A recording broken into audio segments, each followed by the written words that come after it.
ఈ మట్టి గోడాల మీద కాదు, విశ్వాసం ఉండాల్సింది. అప్పుడు మనం ఆత్మబలంతో అమ్మవారి బలంతో ఎదుగుతా ఉంటే అది ముఖ్యమా, ఈ బలం ముఖ్యమా? ఇక్కడ మనిషి బలహీన పడిపోవడం తప్ప. జాతకాల పిచ్చి బాగా ఎక్కువైపోయింది, సంబంధాలు ఎక్కకపోవడానికి కారణం ఇది. చేతులు మూతులు గోతులు చూసేస్తున్నారు. ఇంకా మా పెళ్ళిళ్ళు మా పెద్దల పెళ్ళిళ్ళకి ఎప్పుడు ఇన్ని జాతకాలు చూడటం మేము చూడలే.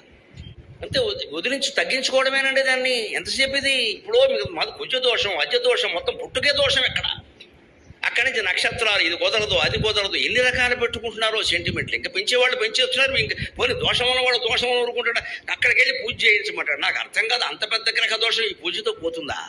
ఇది మన నమ్మకం. అందుకని నన్ను ఎవడో కుజదోషం ఉన్నవాడు మొన్న ఎప్పుడో ఫోన్ చేసి అడిగాడు, ఏడాది క్రితం అడిగాడు, కుజదోషం ఉంది ఏం చేయమంటారు? లేదని జాతకం వేరే రాయించుకొని చెప్పాను. నిజంగా కాపురం గురువులు గురుగ్రహాలు శుక్రగ్రహాలు చేయిస్తాయండి? నాకు అర్థం కాదు. మనుషుల మనస్సులను ఏం చేస్తున్నారు? దాంపత్య బంధం, ఆలోచన, అవగాహన ఏం లేదా?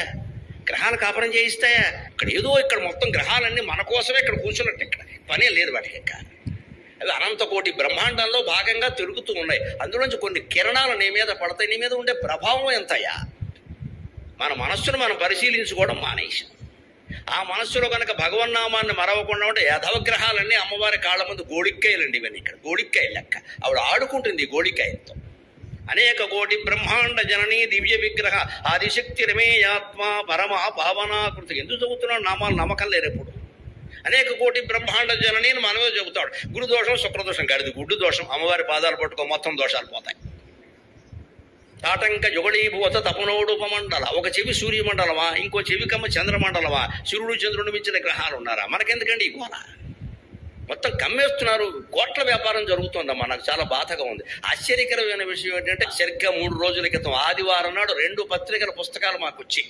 ఊరికి పత్రికలు 2 వారపత్రికల్లో జాతకాలు ఎలా ఉన్నాయి చూసి క్వైట్ డిఫరెంట్. ఆశ్చర్యం అండి. ఇక్కడ నా జాతకమే వారఫలాల్లో ఒకటి రాసింది, ఇంకోటి కలవట్లా. అంటే ఈ వారంలో నాది మారిపోయిందా? ఏది నిజం అనుకోవాలి నేను? ఇక్కడ అదే నక్షత్రం, అదే జాతకం, ఒక వార ఫలాలు ఒక పత్రికలో ఒకలాగా ఉన్నాయి, ఇంకో వారపత్రికలో ఇంకోలా ఉన్నాయి.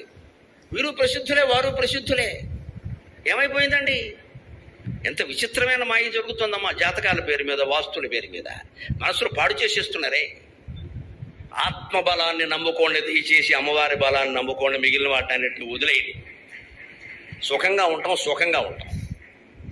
ఈ పిచ్చి పెంచుకోకూడదు. ఏదో మామూలుగా చూస్తారు, ఊరికే నక్షత్రాలు కలవకూడదు అంటారు, అవేవో చూస్తారు, చాలు. అంతకంటే అక్కర్లేదు. ఇక్కడ విపరీతంగా పెంచేసుకుంటున్నాం మనం. డబ్బులు ఖర్చు అయిపోతున్నాయి, మనశ్శాంతి ఉండలేదు. అలాగని పిల్లలకి పెళ్ళిళ్ళు ఆపేస్తున్నారు. ఇక్కడ మూలా నక్షత్రంలో పుడితే పెళ్ళే అవుతుంది. అబ్బా, ఎవరు చెప్పారండి? సరస్వతీదేవి మూలా నక్షత్రం అమ్మ, బ్రహ్మదేవుడు చేసుకున్నాడు. మీ అమ్మాయిని కూడా బ్రహ్మదేవుడు చేసుకుంటాడు, కంగారు పడకండి. అంత బ్రహ్మజ్ఞానం చేసుకుంటాడు. మూలా నక్షత్రం ఏమైనా శని నక్షత్రం? ఎలా చెప్పేస్తారు? పలానా నక్షత్రం శని, పలానా నక్షత్రం ఐశ్వర్యం. నక్షత్రాలను బట్టి ఉంటాయా? ఇంత చేస్తే వైజ్ఞానికంగా ఆలోచిస్తే అవన్నీ గోళాలు. అక్కడ వాటి నిండా మట్టి, హీలియం, వాయువులు తప్పితే ఏం లేవు. అక్కడ అంత ఆలోచించాలా దీని గురించి? ప్రపంచం అజ్ఞానంలోకి పోతుందండి.